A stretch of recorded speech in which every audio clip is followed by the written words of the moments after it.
Okay, Assalamu alaikum students. I hope you all are very well. So, okay, welcome back. This is your second lecture, second class of data analysis, batch 305. So, आज की class में हम लोग अपना एक अब detail से और एक जो है वो सीक्वेंस के साथ हम लोग अपने टॉपिक्स को कवर करेंगे, जो कि हमारे पास पाइथन टूल नंबर 1 टूल चल रहा है, जिसमें हम पाइथन में पढ़ेंगे किस तरह से वेरिएबल डिक्लेयर किए जाते हैं, कीवर्ड्स क्या होते हैं, किस तरह से हम लोग वेरिएबल को फिर कॉल कर सकते हैं, किस तरह से हमारे पास कौन कौन सी डाटा टाइप्स आ जाती हैं, उनका यूज़ कहाँ किया जाता है, किस तरह से किया जाता है। तो इन तमाम चीज़ों को हम लोग अपनी आज की क्लास में कवर करेंगे, और भी फर्दर हमारे पास एक दो टॉपिक्स होंगे, उनको भी हम लोग कवर करेंगे।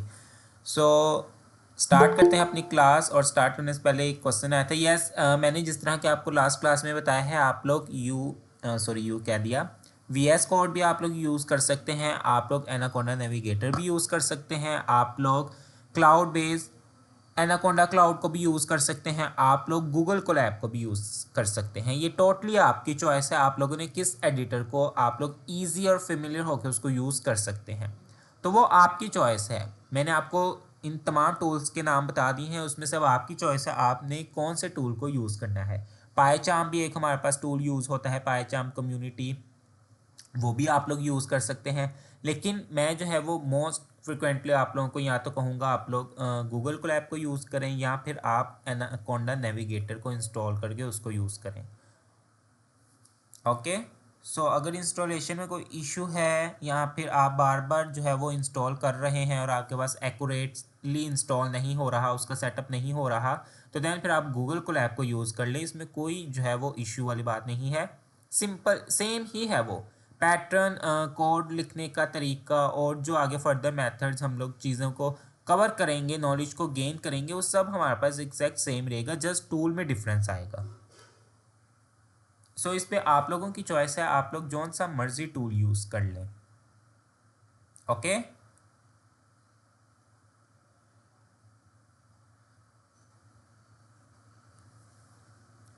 So okay, let me now. आप सबके साथ स्क्रीन विजिबल है? Is this screen visible for of you? Yes Shahzeb, आप क्वेश्चन कर सकते हैं।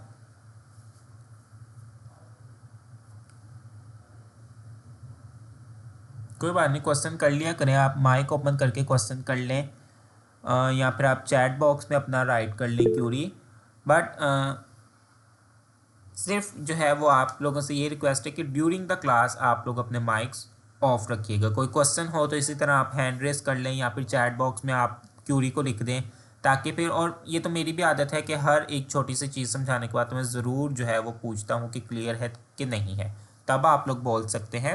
So don't worry about it. आपकी कोई भी क्यूरी होगी तो आप ईजिली होके पूछें। जब तक आप पूछेंगे नहीं, उस प्रॉब्लम को सॉल्व नहीं करेंगे, वो प्रॉब्लम बिल्कुल भी सॉल्व नहीं होगी। सो fearless. Okay great.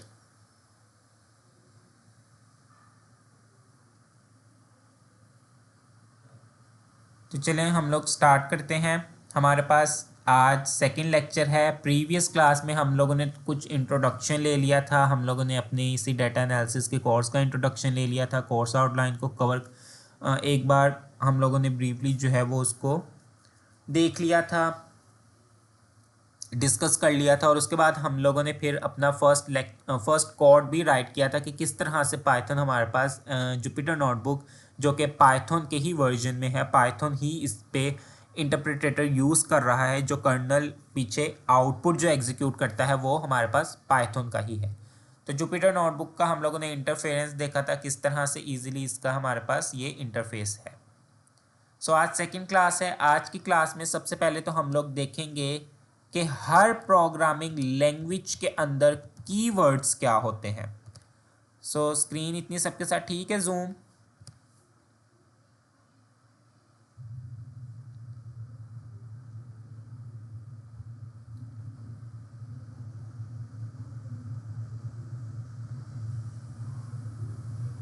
Okay, keywords हम लोग, क्योंकि हर प्रोग्रामिंग लैंग्वेज के अपने स्पेसिफाइड कीवर्ड्स होते हैं। क्या होते हैं कीवर्ड्स हमारे पास?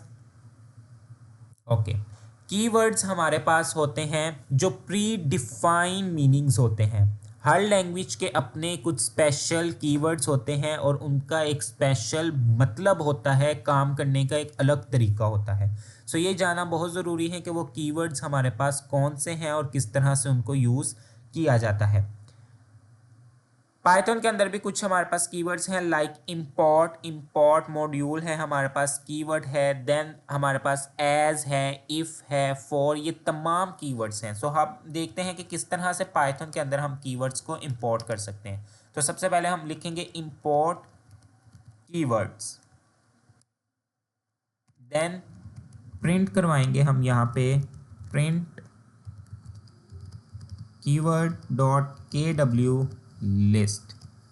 तो ये देखें हमारे पास यहाँ पे कीवर्ड्स आ चुके हैं।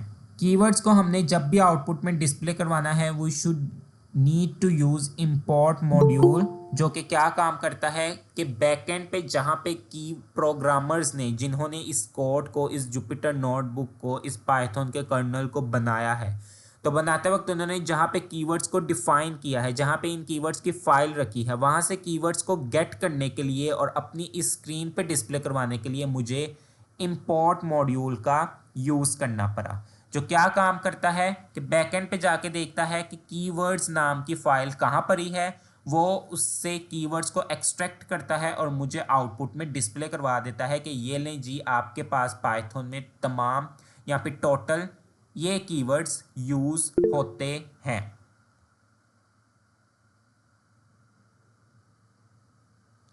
मैंने आप लोगों के साथ शेयर किया था फर्स्ट क्लास के बाद ही, मैंने आप लोगों के साथ एक ही मैसेज में 3 लिंक्स आप लोगों के साथ शेयर किए थे, जिसमें एक एनाकोंडा नेविगेटर की इंस्टॉलेशन का लिंक था यूट्यूब का, एक था आपके पास मैंने एनाकोंडा जहाँ से डाउनलोड करना है उसका लिंक भेजा था, और मैंने सेकंड आपको गूगल कोलैब का लिंक भेजा था। एनाकोंडा नेविगेटर को इंस्टॉल करने के बाद आपको ये जुपिटर नोटबुक मिलेगी। मैंने फर्स्ट लेक्चर में आपको ये डिटेलली जो है वो बताया है इसका मेथड। अगर आप उसको फॉलो करेंगे देन आप फिर जुपिटर नोटबुक को यूज़ कर पाएंगे। Okay, great. सो उसमें मैंने आपको डिटेल से जो है वो मेथड बताए हैं। फिर भी कोई इशू हो तो आप बाद में पूछ सकते हैं। सो ये है हमारे पास कीवर्ड्स। तो प्रिंट करवाने के लिए मैंने कहा कीवर्ड KW लिस्ट।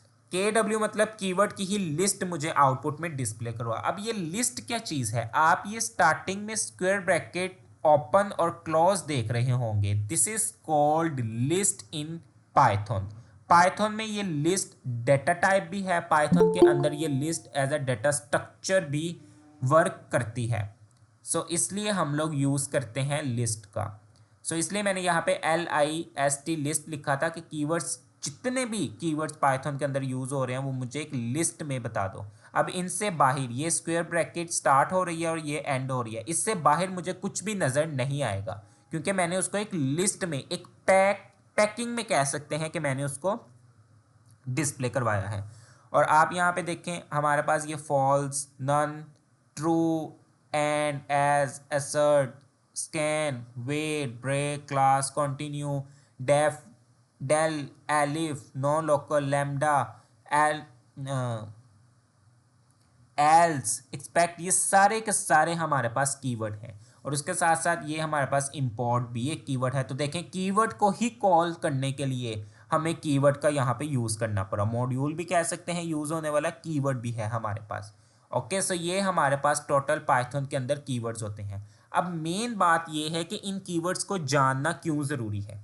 अभी मैंने आपको बताया कि हर प्रोग्रामिंग लैंग्वेज के अपने कीवर्ड्स होते हैं और उनका पता होना ज़रूरी है कि वो टोटल कितने आपके पास कीवर्ड्स मौजूद हैं।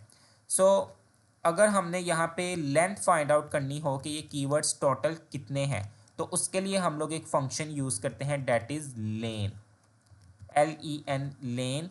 यहाँ पे मैं लिख दूंगा की word dot KW LIST list. तो उसने मुझे बताया कि पाइथन के अंदर जो टोटल कीवर्ड्स मौजूद हैं वो 35 हैं। 35 कीवर्ड्स पाइथन के अंदर यूज़ होते हैं। और मैंने आपको बता दिया हर कीवर्ड का एक अपना स्पेशल मीनिंग है जो पहले से बता दिया गया है, हमें उसको डिफाइन करने की ज़रूरत नहीं है। ट्रू का मतलब है सच, ठीक है। फॉल्स का मतलब है गलत, नन का मतलब कुछ भी नहीं, एंड का मतलब और का मतलब या। तो इस तरह से हर एक का एक अपना स्पेशल मीनिंग है। सेकंड, ये हमारे पास बिल्ट इन फंक्शन है। प्रिंट भी हमारे पास बिल्ट इन फंक्शन है, एज वेल आउटपुट फंक्शन है, क्योंकि ये आउटपुट को डिस्प्ले करवाने के लिए यूज़ होता है। और यहाँ पे ये एक लेन बहुत ही पावरफुल छोटा सा एक बिल्ट इन फंक्शन है जो क्या काम करता है, टोटल लेंथ फाइंड आउट कर लेता है। यानी कि ये लिस्ट में कितने टोटल करेक्टर्स हैं उसने ये फाइंड आउट करके इनकी काउंट करके मुझे बता दिया कि टोटल 35 करेक्टर्स हैं। Is it clear? तो अभी तक ये हमने दो मेथड्स देखे हैं कि कीवर्ड्स को कैसे गेट करते हैं और लेन फंक्शन क्या होता है।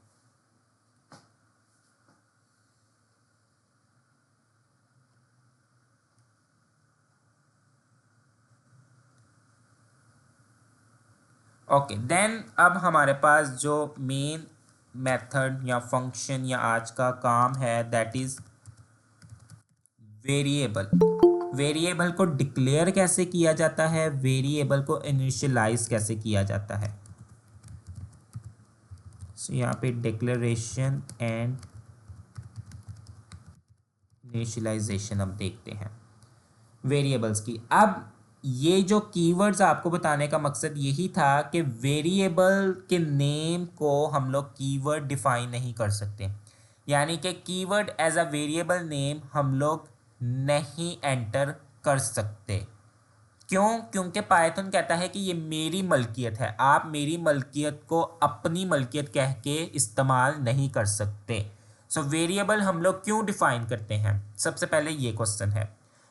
वेरिएबल हमेशा डिफाइन किया जाता है किसी भी ऑब्जेक्ट को स्टोर करने के लिए, किसी भी वैल्यू को मेमोरी के अंदर एक प्रॉपर नेम के साथ स्टोर करने के लिए हम लोग वेरिएबल का कॉन्सेप्ट यूज़ करते हैं, ताकि बाद में जब हमें उस वैल्यू की ज़रूरत पड़े तो उसे किसी नाम से बुला सकें। एक मिनट आपका मैं भी क्वेश्चन लेता हूँ। इसकी सिंपल सी एग्जांपल है कि हम लोग एज अ ह्यूमन हम लोगों के नेम रखे गए हैं। सो वो नेम क्या है, एज अ वेरिएबल है। वैल्यू क्या है, वो फीमेल कौन से हैं, मेल कौन से हैं, उसी लिहाज से फिर नेम रखे जाते हैं। अगर हम लोग नाम ना रखें तो किस तरह हमें फिर बुलाना पड़े कि घर के छोटे बेटे को किस नाम से बुलाना है, बड़े बेटे को किस नाम से बुलाना है। तो वो name as a variable name रखे गए हैं ताकि बाद में ज़रूरत पड़ने पर उन्हें कॉल इजीली किया जा सके। यस, आपका कोई क्वेश्चन है तो कर लें।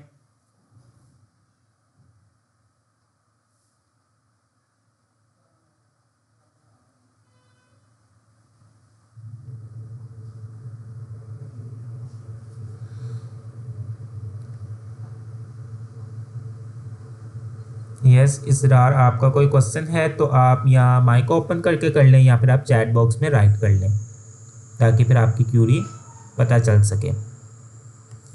सो यहाँ पे आप लोगों को वेरिएबल का कॉन्सेप्ट क्लियर हुआ है।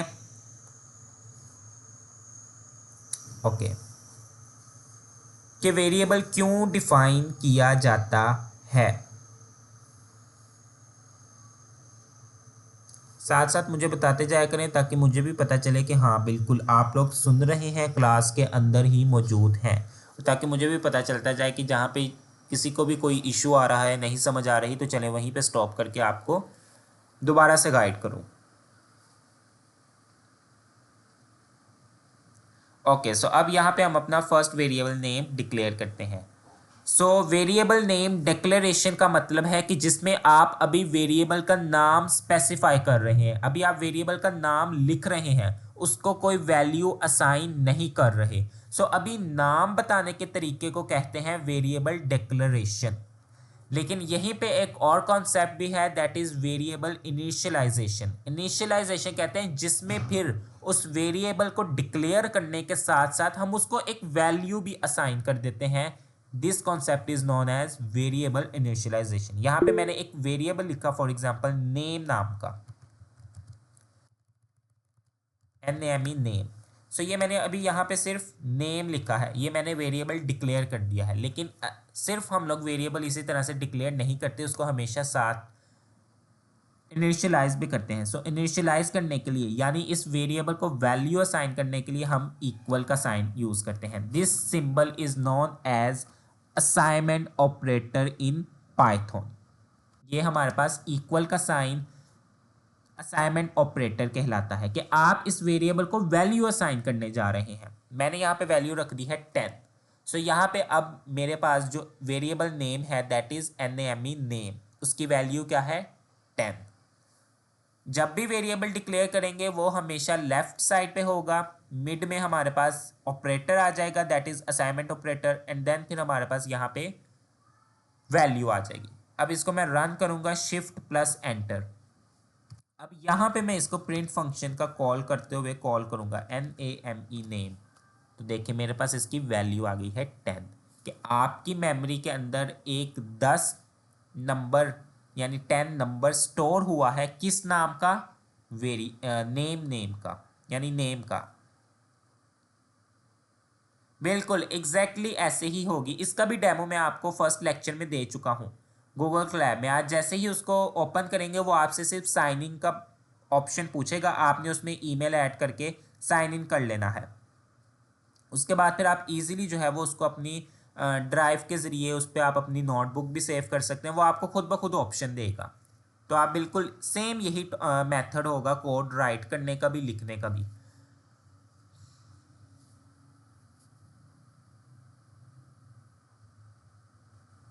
सो ओके, ये था वेरिएबल डिक्लेरेशन और इनिशियलाइजेशन। अभी जो मैंने कहा आपको कि keyword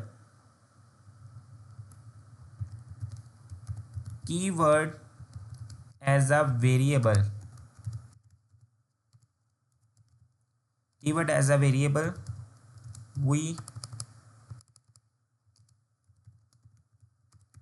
we can not assign, हमें एरर आ जाएगा। अब यहाँ पे जो हम लोगों ने कीवर्ड्स देखे थे, मैं इसमें से एक कीवर्ड एंड ले लेता हूँ, AND एंड।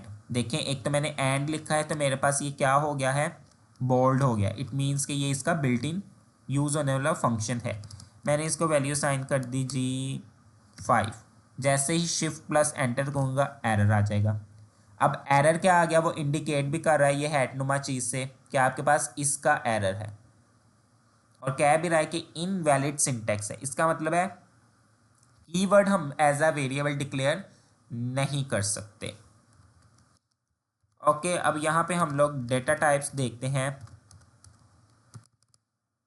कि डेटा टाइप्स इन पाइथन कौन कौन सी हैं।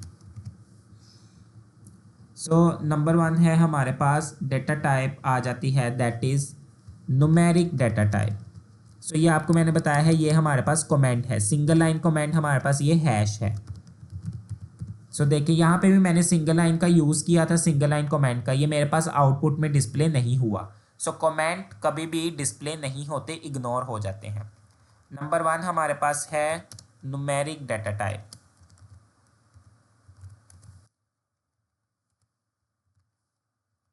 न्यूमेरिक डाटा टाइप जिसमें हमारे पास फ्लोटिंग पॉइंट्स इंटीजर्स आ जाते हैं।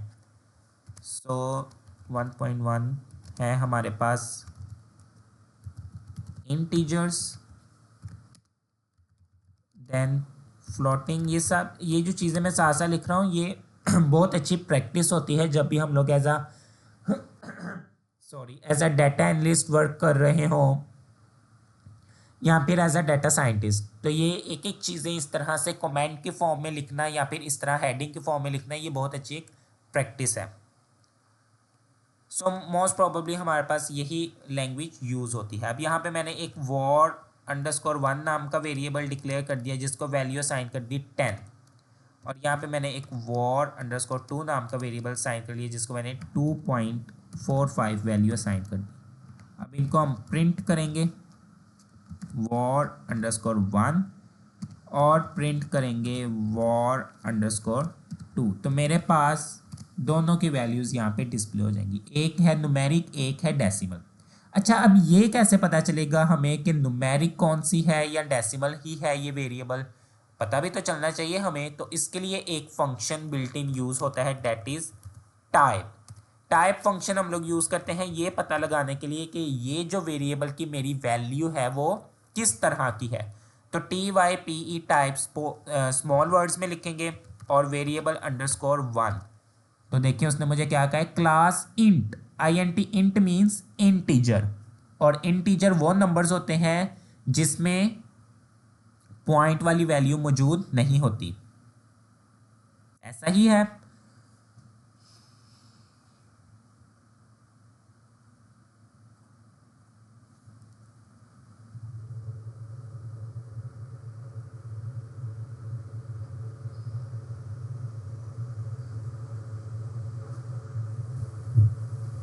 Hello, okay. ये भी कुछ चीज़ें जो है वो मैं साथ साथ चेक करता रहता हूँ कि बिल्कुल आप लोग जाग रहे हैं ना, सुन रहे हैं ना, क्लास में ही मौजूद है ना। So okay, good. तो ये हमारे पास एक टाइप मेथड आ जाता है। इसी तरह हम लोग प्रिंट फंक्शन यूज़ करेंगे, TYPE टाइप, पैरेंथेसिस ओपन करेंगे, war_2। तो war_2 में मेरे पास पॉइंटिंग वाली वैल्यू थी, डेट इज़ फ्लॉट। दोस्तों मुझे यहाँ पे क्या डिस्प्ले करवा दिया, फ्लॉट। ठीक है, तो हमारे पास ये आ जाती हैं डेटा टाइप्स। देन सेकंड हमारे पास आ जाती है sequence data type.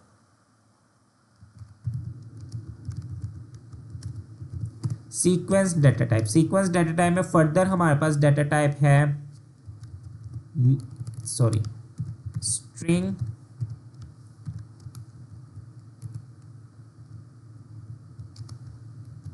List and last one is tuple. अब ये क्या होती हैं ये चीज़ें हम लोग देखते हैं।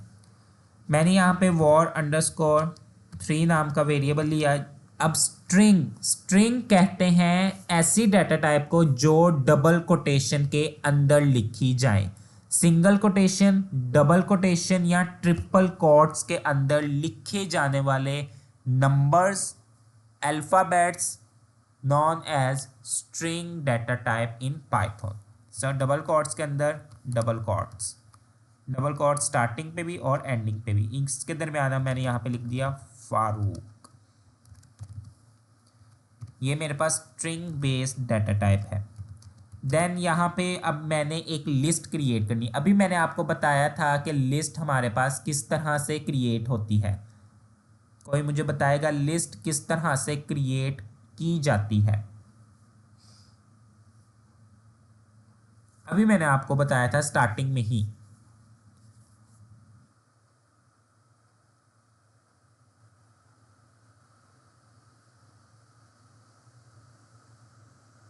यस, स्क्वायर ब्रैकेट्स का यूज़ करते हुए हम लोग हमेशा लिस्ट का यूज़ करते हैं। सो स्क्वायर ब्रैकेट के अंदर अब लिस्ट ऐसी डाटा टाइप है कि इसके अंदर हर तरह के हमारे पास वैल्यूज़ आ सकती हैं। वो स्ट्रिंग बेस भी हो सकती है, वो हमारे पास नंबर्स भी हो सकते हैं, वो पॉइंटिंग वाले नंबर्स भी हो सकते हैं। और उसके बाद अब मेरे पास यहाँ पे एक नया वेरिएबल आ गया है, वो है टप्पल। और टप्पल हमारे पास क्रिएट होती है डबल पैरेंथेसिस में, और उसके अंदर भी हर तरह की डाटा टाइप के एलिमेंट्स आ सकते हैं। सो ओके, अच्छा अब ये है कि मैंने ये पूरी चीज़ें जो लिखी हैं वो एक सेल में लिखी हैं। मैं इस सेल को रन कर देता हूँ। अब मैं इनको आगे फर्दर नेक्स्ट सेल में भी जाकर कॉल इजीली कर सकता हूँ, और वो भी अलग अलग हमारे पास मेथड्स होते हैं। मैंने यहाँ पे विदाउट प्रिंट का यूज़ करते हुए war_3 को कॉल किया तो मेरे पास उसी की वैल्यू आएगी। एक हम लोग मेथड यूज़ करते हैं प्रिंट फंक्शन का, और एक विदाउट प्रिंट भी इस तरह से हम लोग यूज़ कर सकते हैं। लेकिन प्रिंट फंक्शन तब यूज़ करेंगे जब हमने एक से ज़्यादा वेरिएबल्स की वैल्यूज़ एक ही सेल में लिखते हुए उनकी आउटपुट डिस्प्ले करवानी है। लाइक मैंने अब यहाँ पे लिखा प्रिंट war_4, साथ ही मैंने इसी सेल में war_5 को भी कॉल करना है, तो फिर मैं प्रिंट का ही यूज़ करूँगा। तो देखिए इन दोनों की वैल्यूज़ मेरे पास आ गई है। इनकी टाइप फाइंड आउट कर लेते हैं कि क्या वाकई ही ये स्ट्रिंग और लिस्ट और टप्पल ही है। तो t/p टाइप पैरेंथेसिस और वेरिएबल का नेम देंगे, that is I think 3। Yes,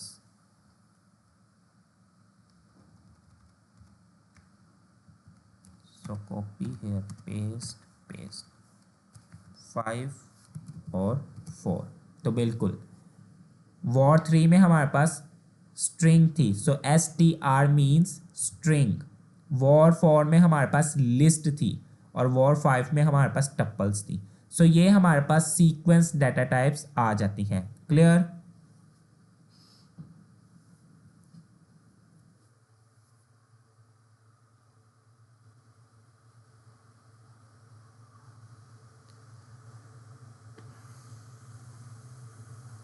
okay, now अब हमारे पास थर्ड डाटा टाइप है, that is Boolean data type.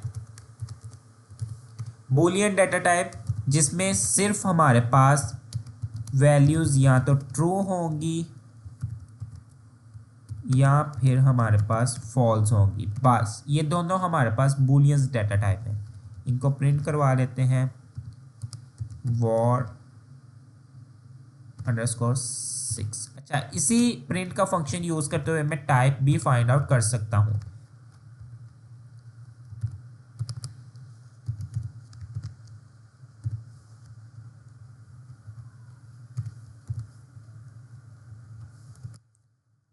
war_7। ये देखें मेरे पास war_6 की वैल्यू क्या थी, ट्रू। तो उसने क्या कह दिया, इसकी टाइप क्या है, bool. Bool means boolean. So Python के अंदर हमारे पास जो बूलियन डाटा टाइप है that is true and false. So जब भी हमारे पास किसी भी वैल्यू को कंपेयर करने के बाद आंसर आएगा तो हम उसे कहेंगे या तो ट्रू है या फॉल्स है, तो उसे हम कहेंगे ये बूलियन डाटा टाइप में आउटपुट डिस्प्ले हो रही है। देन हमारे पास चौथी इसकी डाटा टाइप आ जाती है, that is set.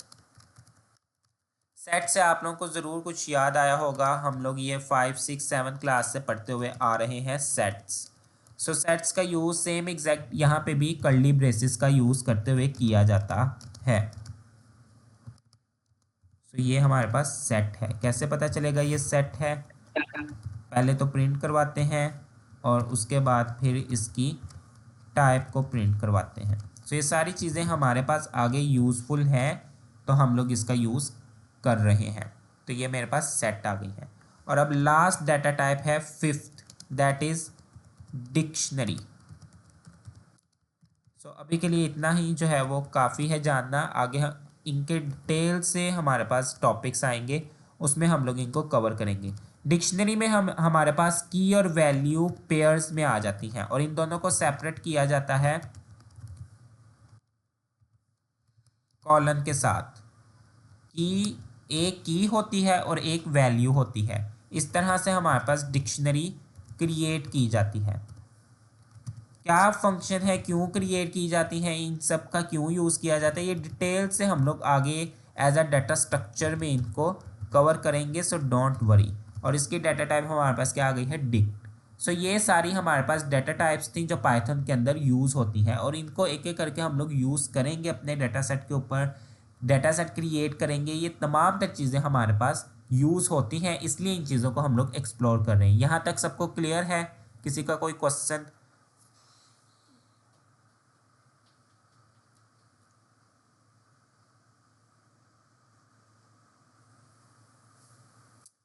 Okay,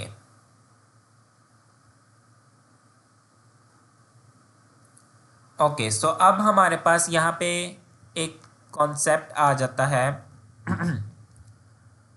object reference का। छोटा सा कॉन्सेप्ट है ऑब्जेक्ट रेफरेंस। यहाँ पे मैंने एक वेरिएबल ले लिया, अंडरस्कोर वेरिएबल war_10 नाम का मैंने यहाँ पे एक वेरिएबल ले लिया जिसको वैल्यू मैंने 20 असाइन कर दी और 20 असाइन करने के बाद मैंने प्रिंट भी करवा ली। सॉरी, सो मेरे पास यहाँ पे 20 वैल्यू आ गई। अब जो ऑब्जेक्ट रेफरेंस का यहाँ पे बेसिकली काम यूज़ होता है वो ये है कि एक वेरिएबल को एक वैल्यू असाइन है 20, एक और वेरिएबल आया है जिसकी वैल्यू है 20, लेकिन बजाय उसको के अलग से 20 उसको असाइन करके मेमोरी में एक दो 20s की स्पेस बनाए, वही हम क्या काम करते हैं कि war_11 नाम के वेरिएबल को हम war_10 की वैल्यू 20 शेयर कर देंगे, उसको पास कर देंगे, उसका रेफरेंस दे देंगे। सो ये हमारे पास मेथड कहलाता है ऑब्जेक्ट रेफरेंस का। ऑब्जेक्ट से मुराद है ये जो वैल्यू है, ये नंबर है, इसका रेफरेंस देना। वो कैसे देते हैं हम लोग? वेरिएबल से देते हैं। ओके, सो यहाँ पे मैंने लिखा 10 11 न्यू वेरिएबल, इसको अब मैंने 20 war_10 की वैल्यू 20 असाइन करनी है। तो मैं यहाँ पे 20 नहीं लिखूंगा, वो तो फिर मेमोरी के अंदर दो दो मरतबा 20 आ जाएगा। मैं यहाँ पे अब क्या लिखूंगा? war_10 कि war_11 जो ये नया वेरिएबल है उसको हमेशा लेफ्ट साइड पे लिखते हैं, और इस वेरिएबल को जो भी वैल्यू असाइन की जाती है वो हमेशा राइट साइड पे लिखते हैं। इसको मैंने कर दिया कॉल। अब मैंने यहाँ पे प्रिंट करवाया war_11 को, तो देखें इसकी वैल्यू भी क्या आ गई? 20। तो ये कॉन्सेप्ट कहलाता है ऑब्जेक्ट रेफरेंस का। जब आप चाह रहे हैं कि मैंने एक ही वैल्यू मल्टीपल्स वेरिएबल्स को असाइन करनी है, और काम भी मेरा ये है कि मैं बार बार उस वैल्यू को ना लिखूं, क्योंकि अगर मैं बार बार उस वैल्यू को राइट करता जाऊंगा इक्वल के बाद, तो फिर मेमोरी के अंदर वो वैल्यू क्या है? डुप्लीकेट्स बनती जाएंगी, फजूल की जो है वो स्पेस लेती जाएगी। जब एक दफ़ा 20 पड़ा हुआ है मेरी मेमोरी में, तो क्यों ना ये काम किया जाए कि उसके एड्रेस को लोकेट किया जाए, उसका रेफरेंस दे दिया जाए। जिस तरह हम लोग कहीं पे कोई जॉब वगैरह के लिए जाते हैं तो समटाइम्स वो पूछते हैं आप किस रेफरेंस से आए हैं, यानी किसी शख्स को मेरा पता था, उसने आपको बताया है तो आप यहाँ तक मुझ तक पहुँच पाए हैं। इसका मतलब है कि पहले एक शख्स को पता था उसका, मुझे उन्होंने बताया कि उसका ये नाम है, ये एड्रेस है, ये कंपनी है, आप जाके उनसे मिल लें, बातचीत कर लें, अपनी सीवी दें और जो है वो आपकी जॉब लग लग जाएगी। तो ये एक रेफरेंस दिया गया है। ऑब्जेक्ट क्या आ गया? उस पर्सन का रेफरेंस दिया गया है। तो इसी तरह हमारे पास पाइथन के अंदर ये ऑब्जेक्ट रेफरेंस एक छोटा सा कॉन्सेप्ट है कि जिसमें एक बार ही एक वेरिएबल को एक वैल्यू असाइन कर दी गई है, दोबारा अगर एक नए वेरिएबल को भी सेम वही वैल्यू असाइन करनी है, तो बजाय इसके कि वो वैल्यू को हम लोग मल्टीपल्स टाइम लिखें, हम उस वेरिएबल का रेफरेंस दे देंगे कि तुम जाओ इस वेरिएबल के पास सेम यही वैल्यू है, वहाँ से जाके उसको यूज़ कर लो। Is it clear? सो ये हमारे पास एक छोटा सा ऑब्जेक्ट रेफरेंस कहलाता है।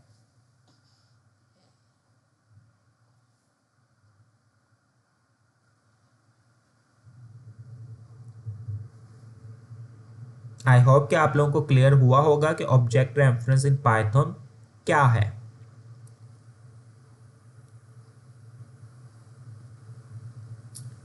war_10 मैंने वेरिएबल का नाम लिखा है कि ये 10वां वेरिएबल इस वक्त चल रहा है। वेरिएबल का नेम हमेशा वो रखा करें, और वो रखिएगा जो आपके लिए क्या होगा? इजी टू रिमेंबर होगा, उसको याद रखना आप लोगों के लिए आसान होगा। जिस तरह मुझे अगर एक नाम स्टोर करवाना है तो मैं उसका हमेशा नेम ही वेरिएबल रखूंगा, NAME, ताकि मुझे पता चले कि हाँ यार ये मैंने नेम लिया हुआ है।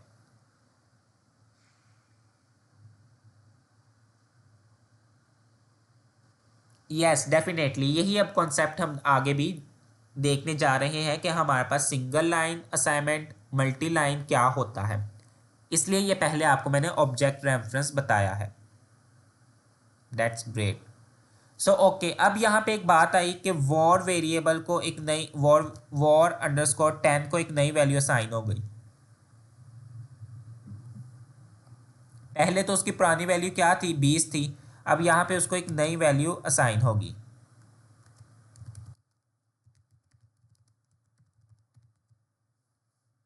वो न्यू वैल्यू फॉर एग्जांपल 35 है, तो यहाँ पे प्रिंट करवा दिया war_10 को 35।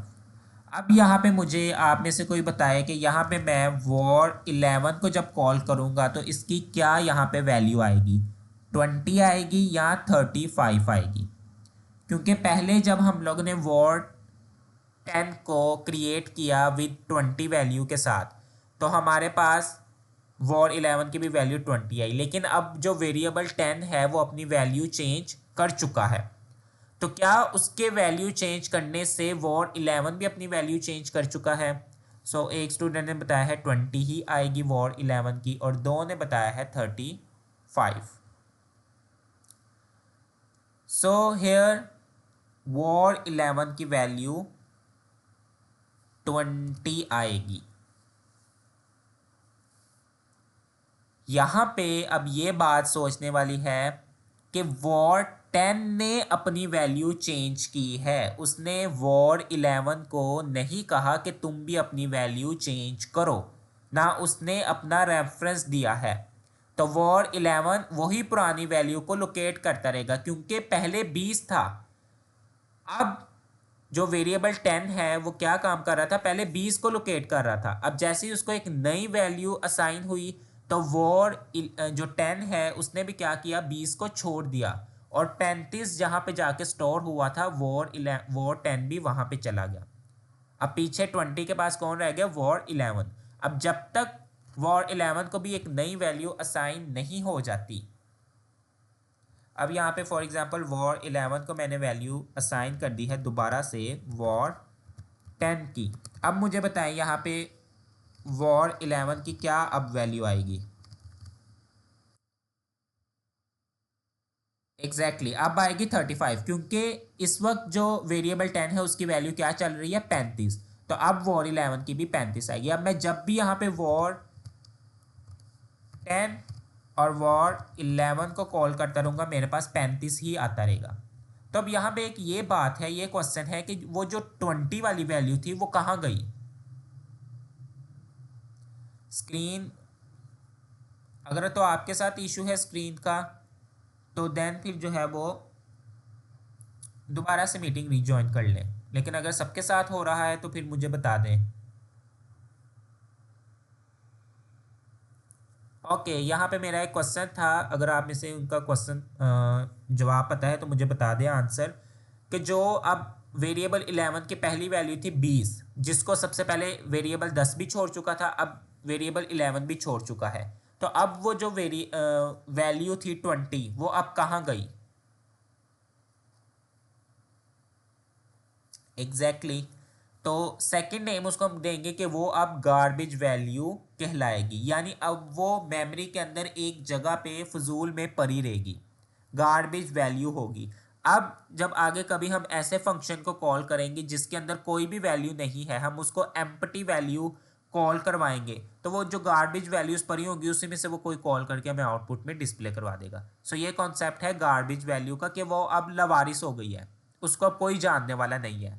ठीक है, तो ये हमारे पास छोटे छोटे कॉन्सेप्ट्स यहाँ पे यूज़ होते रहते हैं, और इंटरव्यूज़ के लिहाज से भी ये चीज़ें बहुत इम्पॉर्टेंट हैं।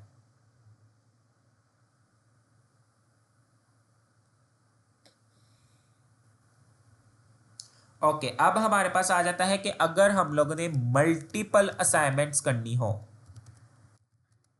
मल्टीपल्स असाइनमेंट या मल्टीपल्स वैल्यूज़ हम लोगों ने असाइन करनी हो, तो उसका हमारे पास क्या कॉन्सेप्ट है? मल्टीपल, यहाँ पे multiple, okay multiples values assign करनी है तो देन हमारे पास यहाँ पे क्या मेथड है? एक तो सिंगल लाइन का यूज़ करते हुए हमेशा आपसे ये पूछा जाएगा कि सिंगल लाइन में आपने single line of code right करना है जस्ट। तो एक तो ये है कि जब single variable with single value होगी, single variable with its single value, तो देन तो सिंपल हमारे पास जो कॉन्सेप्ट चल रहा था, हम एक वेरिएबल यहाँ पे डिक्लेयर करेंगे, उसको एक वैल्यू यहाँ पे असाइन कर देंगे और उसको यहाँ पे आके हम प्रिंट करवा देंगे। तो ये है सिंगल वेरिएबल की सिंगल वैल्यू, कि एक ही वेरिएबल यहाँ पे डिक्लेयर किया है और उसकी एक ही वैल्यू है। लेकिन अब यहाँ पे एक कॉन्सेप्ट आया है कि मुझे मल्टीपल्स वेरिएबल्स का यूज़ करना है, मल्टीपल्स वेरिएबल्स को सिंगल वैल्यू असाइन करनी है, मल्टीपल्स वेरिएबल्स को सिंगल वैल्यू असाइन करनी है। आप लोगों के लिए मैंने यहाँ पे इजी वर्ड में लिख दिया है ताकि आप लोग बाद में उसको इजीली पढ़ सकें। ओके ये सब चीज़ें समझ आ रही हैं, इंटरेस्टिंग है, कोडिंग बिल्कुल भी बोरिंग नहीं है। आप जब इनके कॉन्सेप्ट को गेन करेंगे और रियल सिनेरियो से जब आप इनको मिलाएंगे, इनको आप देखेंगे, तो आपको तब ज़्यादा अच्छी तरह से समझ आएगी। अभी मैंने आपको जिस तरह real scenario, real base example ही आपको मैंने 2-3 दे दी हैं, जिसमें ऑब्जेक्ट रेफरेंस की भी दी हैं, तो तब आपके पास जो है वो क्या है, इजी कॉन्सेप्ट रहेगा उसको रिमेंबर रखना। मल्टीपल्स वेरिएबल्स की बात हो रही है, तो इट मीन्स कि मेरे पास यहाँ पे वॉर 13 आ गया। ओके, लेकिन कहा क्या गया है, सिंगल लाइन। तो सिंगल लाइन का हमेशा मतलब है कि एक ही लाइन के अंदर आपने ये काम करना है। तो पाइथन उसके लिए भी बहुत ज़्यादा फेमिलियर है। अच्छा जी, मैंने यहाँ पे लिख दिया। अब मुझे वैल्यू फॉर एग्जांपल कहा गया है आपने 250 साइन करनी है इन तीनों वेरिएबल्स की। कोड तो मैंने लिख दिया। अब यहाँ पे क्या हमारे पास चलेगा, यहाँ पे अब हमारे पास दो मेथड यूज होते हैं। आप यहाँ पे इक्वल लगाते हैं, यहाँ पे हमने क्या लगा दिया, इक्वल लगा दिया। अब इक्वल लगाने के बाद मैंने यहाँ पे वेरिएबल 14 को कॉल किया, उसकी वैल्यू क्या आ गई, 250। यहाँ पे मैंने वेरिएबल 15 को कॉल किया, वैल्यू क्या आ गई, 250। तो ये हमारे पास यहाँ पे कॉन्सेप्ट कहलाता है कि एक ही लाइन के अंदर कोड लिखते हुए आपने मल्टीपल्स वेरिएबल्स को सेम वैल्यू असाइन कर दी। अच्छा, सेकेंड मेथड एक स्टूडेंट ने जो है वो कमेंट में बताया है, वो भी हम लोग यहाँ पे यूज़ कर लेते हैं। war_16 war_17 war_18 इक्वल 300 कर देते हैं। तो यहाँ पे हमारे पास देखें एरर आ जाएगा। पाइथन के अंदर इस तरह से वर्क नहीं चलेगा। अगर आपने मल्टीपल्स वेरिएबल्स को सेम वैल्यू असाइन करनी है, तो इसलिए मैंने यहाँ पे ये मेथड सबसे पहले यूज़ किया है।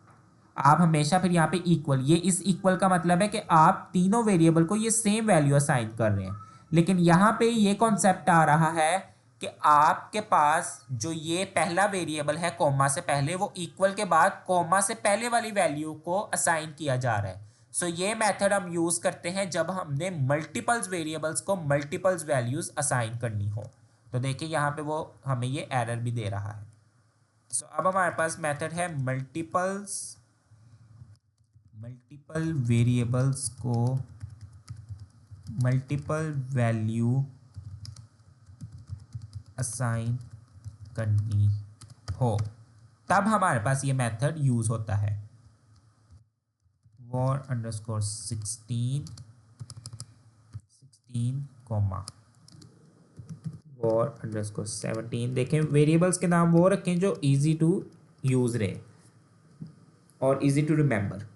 अच्छा जी, अब यहाँ पे देखें war_16 के बाद मैंने यहाँ पे कॉमा यूज किया है। कॉमा का मतलब है कि इक्वल के बाद भी आपके पास यहाँ पे एक कॉमा आ रहा है। उस कॉमा से पहले की जो वैल्यू है वो आपके पास ये पहले वाले कॉमा से पहले वेरिएबल की वैल्यू है। जो कि क्या, यहाँ पे मैंने ले ली 50। उसके बाद यहाँ पे कॉमा के बाद अब ये आपके पास सेकंड वेरिएबल आ गया। इक्वल के बाद जो यहाँ पे कॉमा के बाद सेकंड वैल्यू होगी वो आपके पास सेकंड वेरिएबल की होगी, और इसी तरह थर्ड की। अब यहाँ पे मैं war_17 को कॉल करता हूं, तो मेरे पास यहाँ पे कौन सी वैल्यू प्रिंट होगी, 50, 75 या 100? Okay, my pleasure. Exactly, good, क्योंकि उसकी जो वैल्यू रेफरेंस आ रहा है, जो एड्रेस आ रहा है वो 75 आ रहा है। Here is 75। ये हमारे पास छोटे छोटे कॉन्सेप्ट्स थे जो हम लोग यूज़ करते हैं कोई भी वैल्यू असाइन करने के लिए, और ये छोटे छोटे कॉन्सेप्ट्स पूछे जाते हैं। अब यहाँ पे एक और हमारे पास छोटा सा है कि हम लोगों ने एक ही लाइन का कोड लिखना है और वैल्यूज़ को स्वैप करना है। Swapping values by using single line of code. उसके लिए मैंने यहाँ पे war_19 नाम का एक वेरिएबल ले लिया, इक्वल उसको वैल्यू रख दी 20, और एक 20 नाम का वेरिएबल ले लिया, उसको मैंने वैल्यू दे दी 40।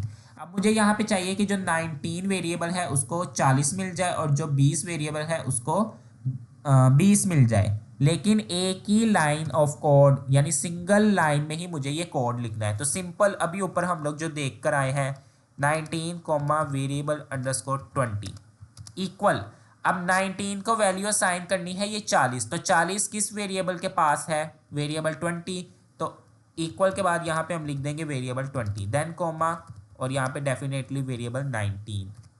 अब यहाँ पे वेरिएबल अंडरस्कोर 19 को कॉल करें तो 40 आ गया, वेरिएबल अंडरस्कोर 20 को कॉल करें तो 20 आ गया। ये है स्वैपिंग का मेथड कि आपने दो वेरिएबल्स की वैल्यूज़ को स्वैप करना है एक ही लाइन के अंदर कोड लिखते हुए। तो पाइथन इस लिहाज से बहुत ज़्यादा फेमिलियर है, ईजी टू यूज़ है और ईजिली वो आपका वर्क कर देता है। ओके, सो अब हमारे पास एक और छोटा सा कॉन्सेप्ट आ जाता है, that is input method. Input function कह दें या इनपुट मेथड कह दें, ये आप लोगों ने यहाँ पे बताना है। इनपुट की जहाँ पे बात आती है कुछ आप लोगों के माइंड में आता है, ये चीज़ें तो हम लोग बहुत पहले से पढ़ते हुए आ रहे हैं। What is mean by input, what is input.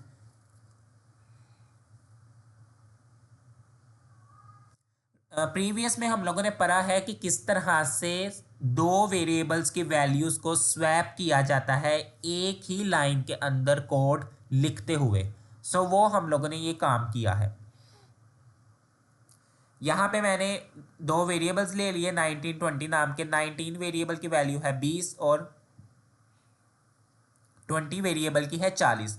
अब मैं ये चाह रहा हूँ, स्वैप कहते हैं बदलना, तो अब मैं ये चाह रहा हूँ कि जो 19 वाला वेरिएबल है उसको वैल्यू मिल जाए 40 जो कि 20 के पास है, और 20 वाले वेरिएबल को वैल्यू मिल जाए 20 जो कि 19 वेरिएबल के पास है।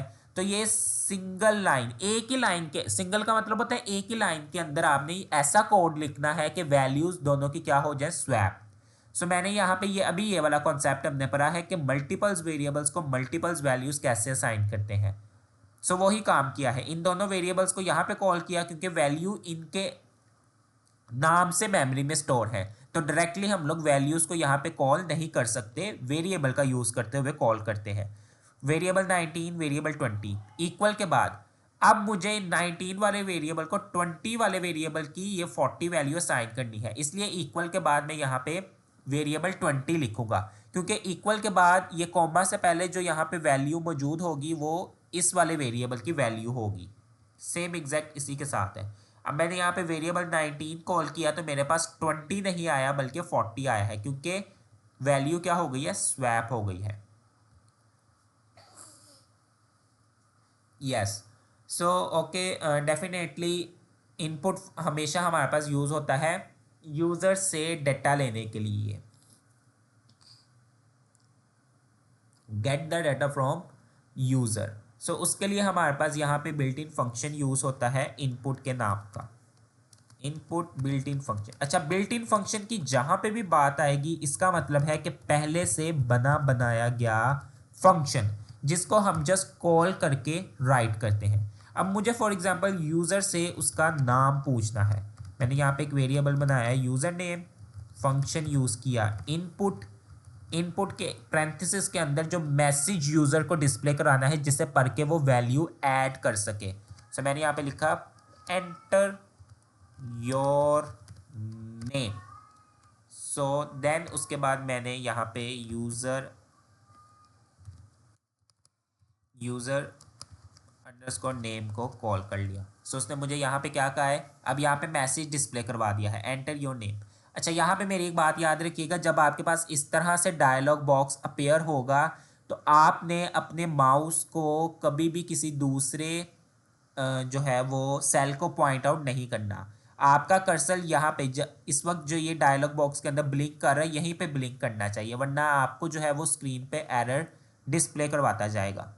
मैंने यहाँ पे ऐड कर दिया फारूक आबिद, तो मुझे यहाँ पे उसने आउटपुट भी दे दी फारूक आबिद।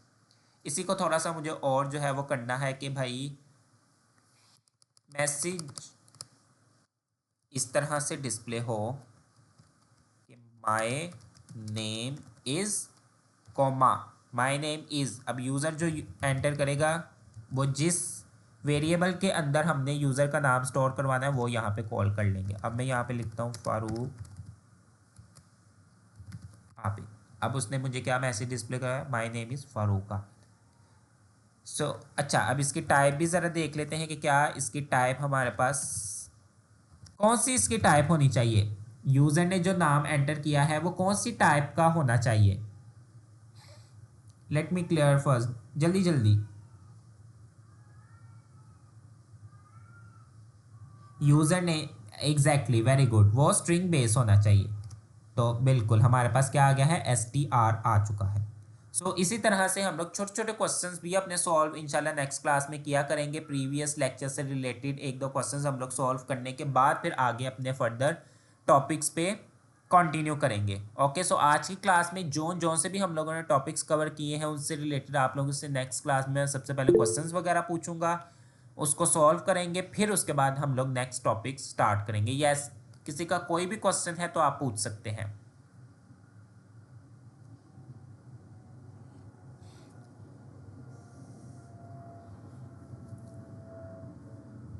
और इसके साथ साथ स्टूडेंट्स, मैं आप लोगों के साथ एक छोटी सी वीडियो का क्लिप आप लोगों के साथ शेयर करूंगा, जिसमें आप लोगों के पास टाइप्स ऑफ ऑपरेटर से रिलेटेड उसमें वीडियो में इंफॉर्मेशन होगी। सो वो आप लोग ज़रूर उसको गो थ्रू कीजिएगा, उसमें आपको पता चल जाएगा कि जो हम लोग आगे टाइप्स ऑफ ऑपरेटर पढ़ेंगे नेक्स्ट क्लास में, तो किस तरह से उनके बैकएंड पे वर्किंग होती है, तो आपको उसमें आइडिया हो जाएगा, ताकि फिर नेक्स्ट क्लास में जब हम उसको सॉल्व करेंगे तो आपके माइंड में कोई भी ऐसी क्यूरी ना रहे कि ये काम हमने किस तरह से क्यों किया है। आप उसमें जो है वो ऐड नहीं है, उसमें आप अपना जो है ना वो ज्वाइनिंग का सेंड करें, ज्वाइनिंग की रिक्वेस्ट आप सेंड करें। जो भी असाइनमेंट ग्रुप और कन्वर्जेशन ग्रुप में ऐड नहीं है वो ज्वाइनिंग द कन्वर्जेशन ग्रुप की रिक्वेस्ट सेंड करें, तो फिर आपको जो है वो ऐड कर लिया जाएगा। ओके, वो अभी जो है वो फिर सबके लिए ओपन कर दिया जाएगा। अभी वो एक्चुअली मैनेजमेंट की तरफ से लॉक है, मेरी तरफ से नहीं। सो ओके, वो जो है उनके साथ मैं कोऑर्डिनेट करता हूँ, तो फिर आपकी प्रॉब्लम सॉल्व हो जाएगी, डोंट वरी। ओके स्टूडेंट्स, उम्मीद करता हूँ कि आप लोगों को आज की क्लास भी समझ आई होगी कि किस तरह से प्रैक्टिकली इन चीज़ों का यूज़ किया जाता है, किस तरह से हम लोग एक एक फंक्शन का कब किस तरह से और क्यों यूज़ करते हैं। सो अगर आप में से किसी का कोई भी क्वेश्चन नहीं है तो फिर हम अपनी आज की क्लास यहीं पे एंड करते हैं। इंशाल्लाह आप लोगों से नेक्स्ट क्लास में मुलाकात होगी। Take care of your self. आप लोगों के साथ मैं ये फ़ाइल और रिकॉर्डेड लेक्चर शेयर कर दूंगा आपके ग्रुप में, don't worry about it. Thank you so much for listening. अल्लाह हाफिज़।